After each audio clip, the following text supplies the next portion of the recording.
Kroji i plakës himar. I vendosur në një nga qoshet e qeta të himarës së vjetër, kroji i plakës është një burim i lashtë uji që rrjedh nën hijen e ullinjve shumë vjeçar dhe rrënjëve të historisë. Sipas gojdhënës, burimi lindi nga lotët e një plake që priste djemtë e saj të kthyer nga lufta, një simbol i dashurisë së pakushtëzuar dhe dhimbjes që sfidon kohën.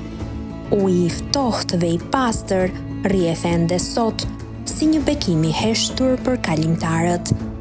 Zona përreth është një mozaik natyror me gjelbërim të dendur, aroma barishtesh dhe pamje të detit që shkëlqen nga larg, duke krijuar një atmosferë qetësie dhe reflektimi të thellë.